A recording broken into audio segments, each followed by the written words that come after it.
Hey guys, this is Nate with the TackleTime podcast. I have a little bit of a different one here for you tonight. This is going to be interesting. My buddy Steven, a longtime fisherman, he's an avid fly fisherman. He's going to talk about the attitude that you should bring to fishing, which I know is a little different than we normally do. I know we normally get nuts and bolts in the fishing lures, gear, that kind of thing. But I think it was important to change it up this time around and actually get back to how to succeed. And it's a lot of a mental game, especially in a sport like this that requires a lot of patience, a lot of toughness, because you don't always get it right. It's hard, and it's not easy to succeed, especially when you go out for days on end sometimes and never catch anything. And I think that's really important to just kind of come back to that. And Steven's going to talk about that. He's a great guy, really kind-hearted, and I think he can be a really good guide for us in that respect of coming back to the mental game. So we're going to dive into that. Before we do, next time you go to buy gear, check out tacklebuys.com. We compile thousands and thousands of listings across the entire web for all of the places that have gear on sale. So if you're buying a new rod, you're buying a new net, you're going to buy, new fishing clothes, waders, whatever that might be, check it out there first. So we deal with some of the big guys and we deal with a lot of the small ones too. So we have to kind of support them all, especially the small ones. They definitely need us nowadays. So check that out. I would definitely appreciate it. Anything you do there. So go ahead and check that out, guys. I'd really appreciate it. And we're going to jump into this interview. Guys, we have an awesome treat tonight. We have my buddy Steven Butler on with us tonight. He and I have been Facebook friends here for quite a while, and I have never picked his brain in anything related fishing. So tonight, that's all going to change. So, Steven, welcome to the podcast, my man. Thanks for having me. Now, I always try and start with some kind of an interesting question or something. What is your most memorable fishing memory? Oh man.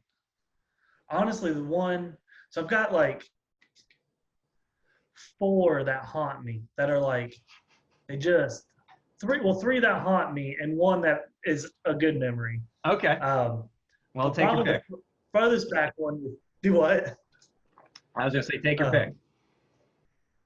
Yeah, so the furthest back one is fishing bread balls off a dock in Florida where I grew up. Okay.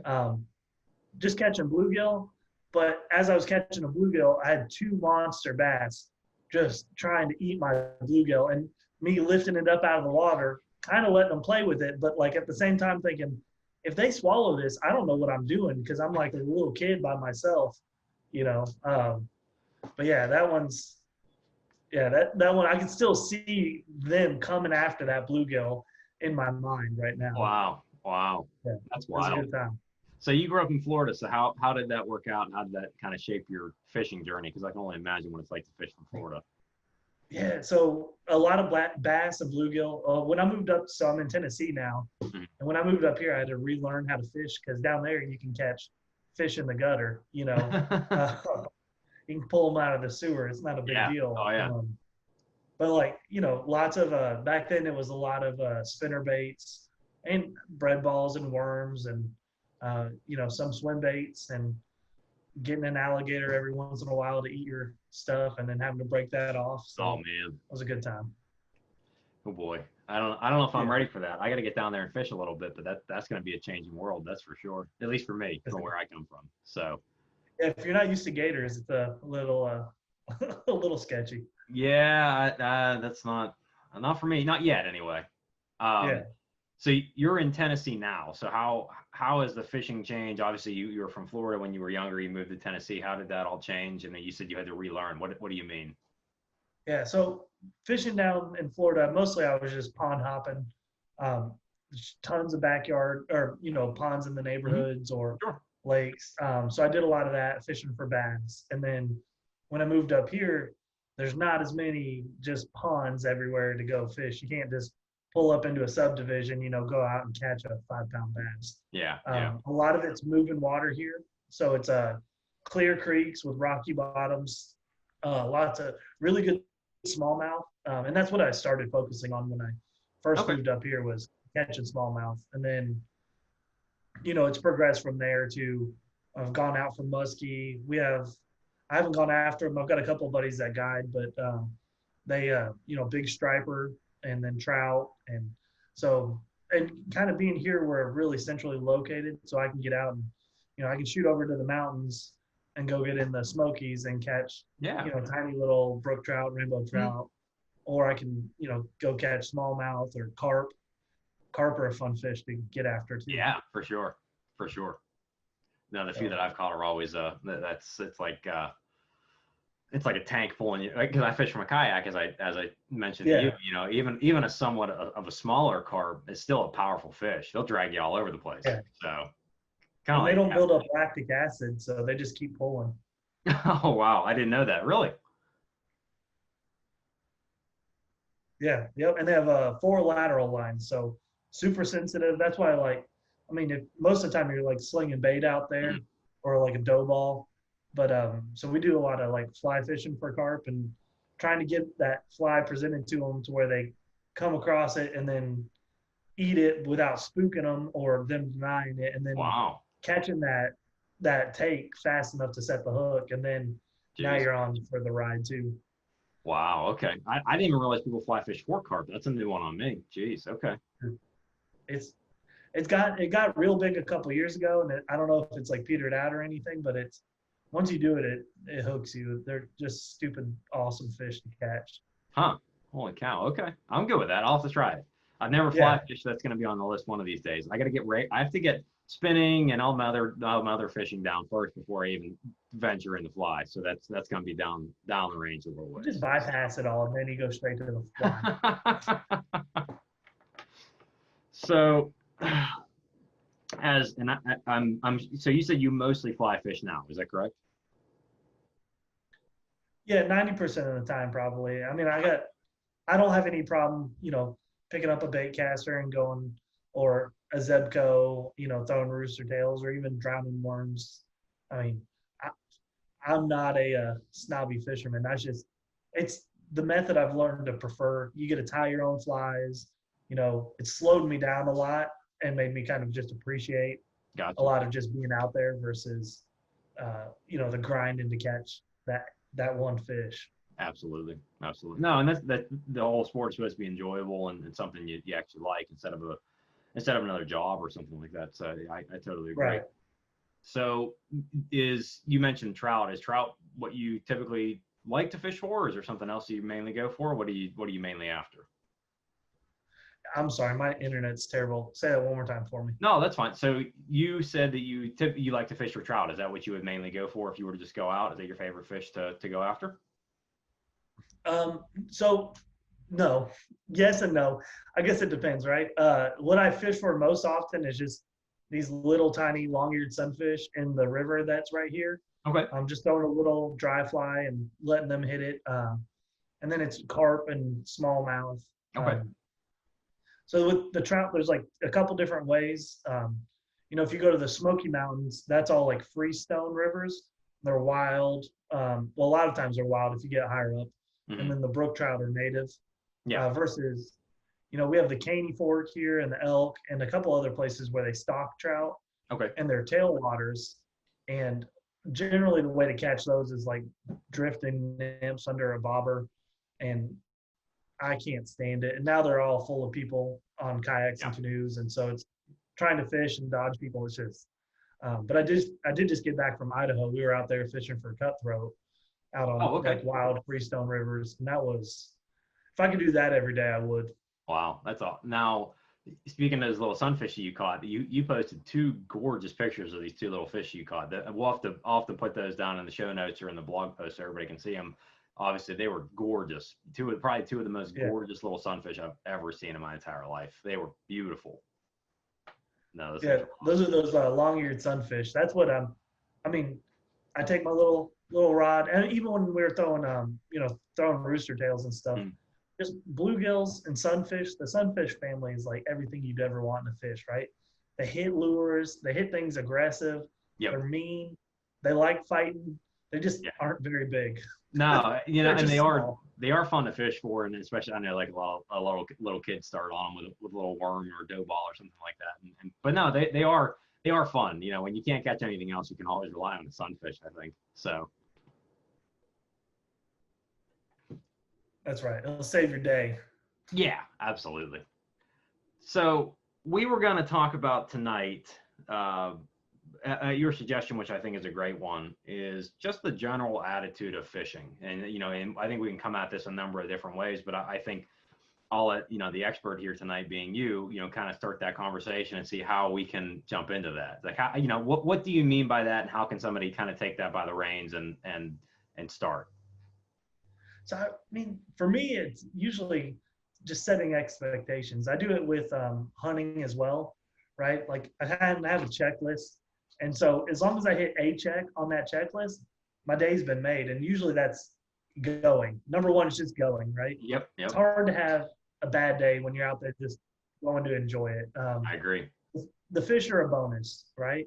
It's the time out there and just learning to slow down and appreciate either getting in nature, or if you got a buddy or your kid, taking that time and just enjoying that time with them versus, sorry, the dog's bringing me a ball. No, it's fine. Yeah, just kind of stepping back and looking at what's actually, important. Most of us aren't going to be professional anglers. Most of us aren't doing it for a living, and so really, is it that important? And you asked me like fishing memories, right? The ones that haunt me, the ones I won't forget, are the ones I didn't catch, right? And some of them I didn't even see. And so, knowing that kind of like after fishing for a long time, you're like, yeah, it just changes your perspective. Like if I go out for 30 minutes and I go catch a couple long-eared sunfish, I'm content. I don't need to, go out and do it. And when we go for muskie, I got a couple guys here locally that guide. And when we're out on the boat, the whole thing is you got to have PMA, right? You have to have positive muskie attitude. And it's a lot of your, like how you work a bait, depending on, I mean, if you're drowning worms or fishing bait, that's a totally different thing, kind of outside of your control minus depth. Mm-hmm. But if you're fishing lures and you're fishing flies and how you work those, how you present them, right? Like every single cast has got to be, this is the one, right? I put the cast in the right spot. It landed just the right way. And now I'm working the lure back just the right way. And you got to think like, especially with muskie, right? They're the fish of 10,000 casts, but any of them, right? Your personal best can come at any second. That fish can hit at any second. And if you're not there, you're not fishing the fly or fishing the lure right and invested in that, what are you even doing, right? That's when they're going to come up and one of them is going to smoke it and then it's gone forever. And then, you never get that chance back. And so I think a lot of the attitude part too is just being present and cognizant of like kind of what's going on around you as well. No, you're right. And I think it's important. Something I was just thinking of as you were talking, just in line with that is, every cast is another chance to do it right. Okay, so you screwed up the last one. You screwed up the last 100. Like, try and figure out what you did wrong and try again. You're out there to have fun and enjoy it. And, every cast is another chance to do it right. Yeah.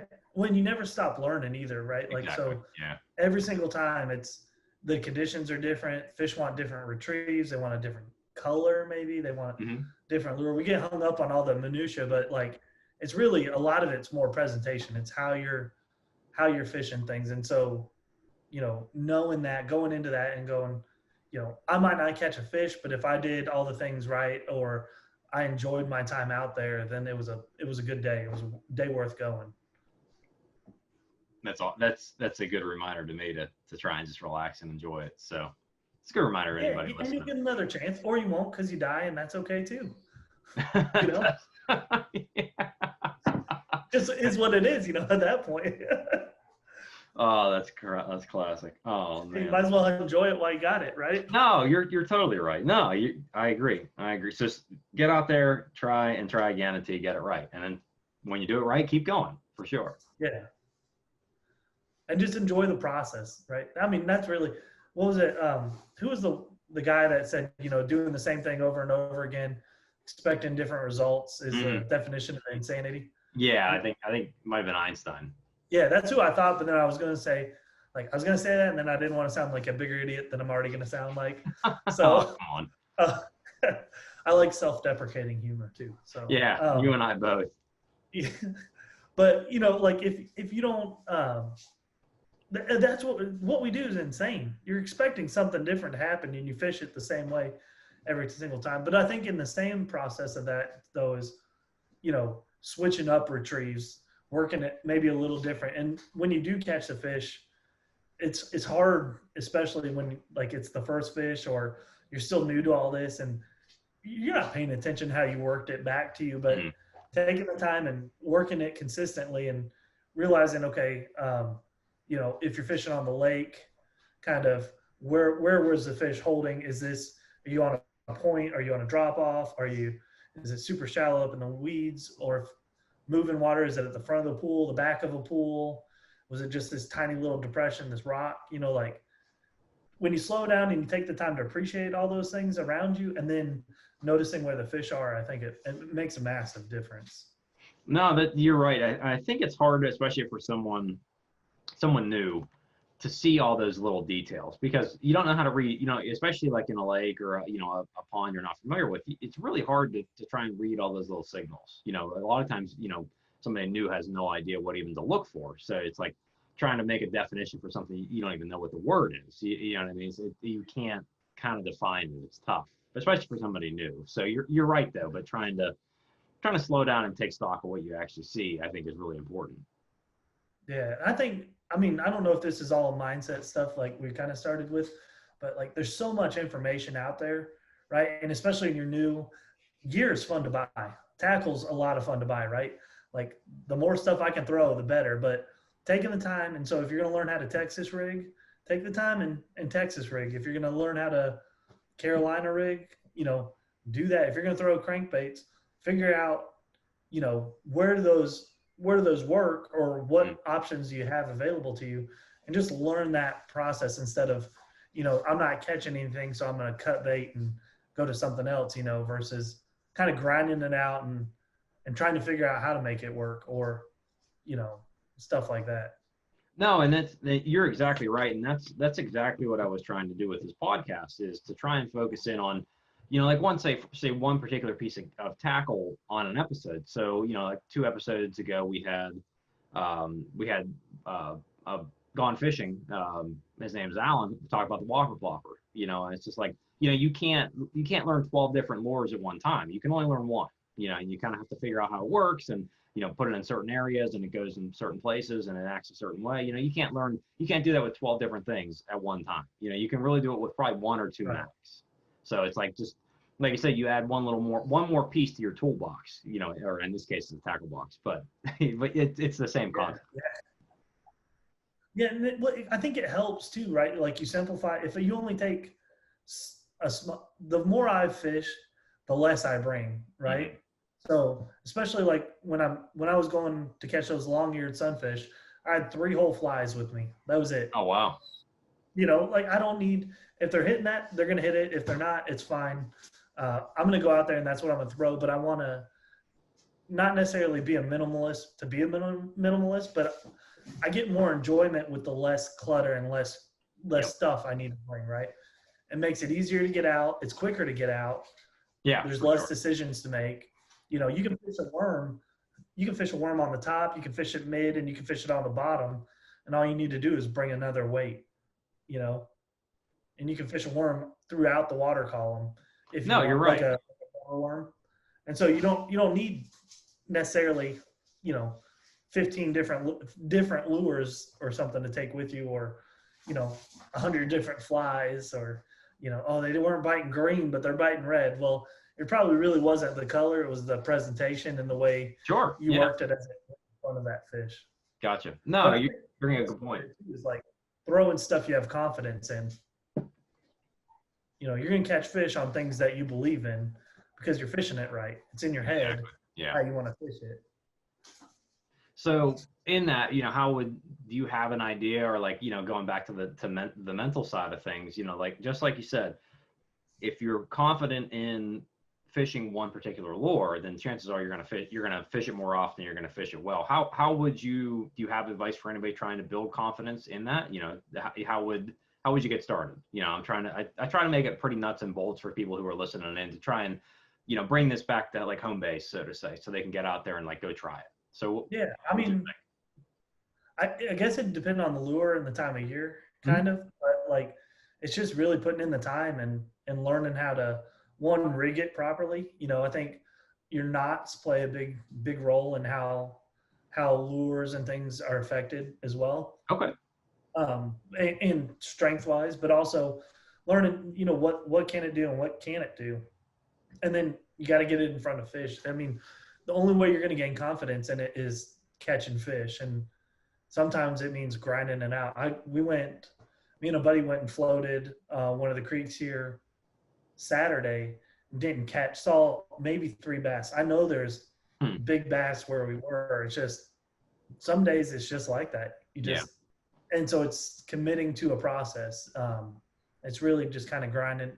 I mean, it stinks to grind it out, right? That's the last thing you want to do. I'm trying to have fun, but if you're committed to learning and gaining confidence in something, if you want to fish something, it's kind of just sticking to it. Sure. Before I got into fly fishing, I was throwing a lot of swim baits, and like big swim baits, like 6, 8, 10-inch swim Oh, baits. wow. Okay. You're never going to catch anything on that. And we're catching like little 2-pound and 4-pound bass on 10-inch swim baits. It's because, Wow. they're few and far between, but it works, and it's just kind of committing to that. I just found it was the way they hit it was like, oh, I can go all day without catching a fish, but when I get that one that just smokes it, I'm like, yeah, that's okay. It's not a little tap tap. It's a violent, aggressive, I'm going to kill you kind of hit, and it's worth kind of grinding that out and not catching fish and learning how to figure out how to work that one particular, because they all swim a little different, they all Mhm. float or sink different, and just taking the time and figuring out how to use that one and in what situations Sure. does it work. I guess that's really the only way to gain confidence is just Just to commit. go out and do it. Well, Yeah, it seems just to be a commit. recurring theme. And the guy that we had on, Alan, who was talking about the Whopper Plopper before, that's what he loved the Whopper Plopper. He said it's his favorite one because he gets the great top water explosions. He said, they're so satisfying to watch a Yeah, bass come up and just, right out of the water and nail that thing. So that's what Whopper he Plopper loves. is incredible, but No, he yeah. he was raving about them, that he was teaching us all how to use them, and so he loves them, but it's just, yeah, finding that one thing that you really like, or a few things that you really like, I should say. Yeah, and when I think too, like as you start, right, it's different. When you first go, you just want to catch a fish, right? Like I just want to catch a fish, and then you want to catch. I don't know who said this. I've heard this from a bunch of people, but right when you first start, you just want to catch a fish, Mhm. and then you want to catch a bunch of fish, and then you want to catch a really big fish, and then and then at that point, it kind of so it's like a progression of fishing, anyways, too. But so like where I am, I'd rather like when we went to Idaho to go fish for trout, all I wanted to do was throw hoppers, right? I just want to watch them come up and hit it on top. That's all I want to do. I don't want to catch them. I could probably catch a whole lot more if I was nymphing, or my buddy was throwing like muddlers and little wet flies and swinging them through currents, and he caught bigger fish than I caught. And he caught, I don't know if he caught more, but it was more satisfying for me to catch them the way I wanted to catch them, the way I enjoy watching them hit. Yeah, Same thing. absolutely. Like I'd much rather watch a fish come up and smoke a whopper plopper than sit there and drag a crawfish on the bottom. That crawfish is going to catch you a lot more fish, But man, when they come up and annihilate that thing, you, your heart stops, it sinks. Like it's incredible. You don't get that with. that that's something we haven't talked about, but trying to find that type of whatever that kind of hookup is for you. If it's a whopper plopper, if it's something, going down deep where you don't really get to see all the action, but it's there. For Yeah, some people that's really exciting because they want to see what's on the other end of it, but if there's a fight going down deep and they can't see it, but they're ready to get that sucker back in and want to see what it is. I mean, so it's exciting for different people in different ways. yeah, and So everybody likes fishing complete. Yeah, some people. I mean, we have people out here that fish ledges all day long. mm, Like, you can catch some big fish fishing down deep where not everybody's getting. They're not seeing lures. no, thank you. It's just not for me. It's not. I gotcha. I need the aggression. I get it, and I'm trying to figure that out for myself, and hopefully everybody listening might have an idea what they like, and if not, get out there and catch them some other different ways. So Yeah, and that's the only way. And you know what? Being well-rounded is going to serve you better than anything. You can't put something down if you don't get out there and try it, right? I'll talk crap about certain ways I don't like to fish, but I've done them, right? They work. Might catch a lot of fish doing it, but I don't. It's just not a preferred method. You have to do what you enjoy. That's what it's a recurring theme. It is often, we're only a few episodes into this, but it's the same thing every guest has gone out there and said is just go do it. Go do it. And it, just like you say, find what you like, and it might be bass, it might be sunfish, it might be, walleye, whatever, fill in the blank. And that's exactly it. So I agree. Yeah, I think getting out and exploring and finding new places and new species to fish, like you can be the best bass fisherman in the world, but I mean, what else is out there? Like where you're at, you've got pike and muskie, and you got big monstrous teeth, like mouthful of teeth things. Like why not get out and I think the more versatile you are, the better all around you're going to be able to catch bass, because you're going to understand. They're ambush predators, right? They're sitting there, they're waiting for certain things, and then everything else, reacts a little differently. A lot of predator fish are going to sit there and they're going to be in the same kind of positions, regardless of the body of water. Yep, sure. No, you're right. And I think it's a lot. We got to get somebody who's like a biologist or somebody who really, really knows the ups and downs of all the fishing, because I think that'd be super interesting to talk to some of those folks. I'll send you my buddy's that guide with because I used to work at the zoo. I used to work elephants. I was hoping we were going to talk about this. I'm glad you brought this up. I'm sorry. I didn't mean to interrupt you. No, you're good. But my buddy JG, you care if I plug him real quick? No, by all means. All right. So tnmovingwaters.com. My buddy JG and Nick Adams, they do that they guide, right now there's a big late night topwater striper bite going on. Oh, okay. So on that, catching like 30, 40, 50-pound stripers on top in the dark. They do trophy smallmouth, so 20-inch plus smallmouth in the creeks around here, and then also muskie. We're the home of southern muskie down here, so we're like the southernmost point that muskie live. But that's how I got into all this too. Is JG at the zoo? He's a biologist who works in the aquatics department. Okay. And he had been guiding and doing all that. And so when I was there, we were talking, and that's who got me kind of started understanding what was going on down here. Wow. Okay. That's awesome. Dang. But I'll shoot you his information. That sounds like somebody we got to have on here. That sounds like a super interesting guest. That's for sure. He's a fun dude. That's cool. No, yeah, you'll have to hook me up with him for sure. That's cool. Oh man. Now I just got to get out there and fish, except it's 8:30 and I got to get ready for work tomorrow. So it just doesn't always work out the way you want. But you gotta throw the rod in the car. There's always tomorrow. Yeah. You keep a rod in the car, right? Like a little something. Mm-hmm. That way you just get stop by a pond on the way home or stop by a creek and just flick one out there every so often, even if it's 30 minutes. I had one in my car for probably 3 months, and I had so much going on, and never got a chance to go and do it. But it's just I could have made time, but yet again, it just goes back to priorities and making what's important. So I got to stick back in there and be ready. That's all, and bring like 3 lures. One does that too, like up until just before Idaho, so July, I didn't fish that much this year. It just kind of, we had a lot of rain, really, really wet spring. I do a lot of wading. I just bought a canoe and threw it up in my apartment like an idiot.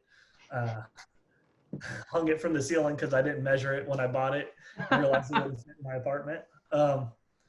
But so just, it kind of just does that. It goes in waves. I find, I like to go hunt too, or go play golf, or sometimes just life's busy. And whenever I start feeling overwhelmed, that's where I go get in the water. It kind of feeling the pressure against my legs as it's rushing by, and just taking the time and go catch tiny little, beautiful little fish.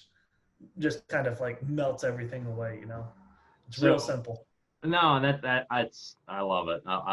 I love hearing that people can relax out there because I know I need more of that. I'm sure everybody else listening probably does too. The sunfish that you catch, other than fly fishing, how do you typically do you ever spin cast for them, or what do you normally use Yeah, them? we'll catch them on rooster tails, or Okay. I mean, depending on the part of the country, right? People have like panther martins, Mhm. or um, I mean, you can catch them on crickets or worms, or Sure. Yep. really anything, just small little jig type, soft plastics or something Hmm. like that. Just small, and they're just a lot of them are small. Even the big ones though, they're only like, you Yeah. know, Yep. like most bluegill aren't massive. You see a couple massive bluegill every once in a while, but anything you can fish for a bluegill, that's what.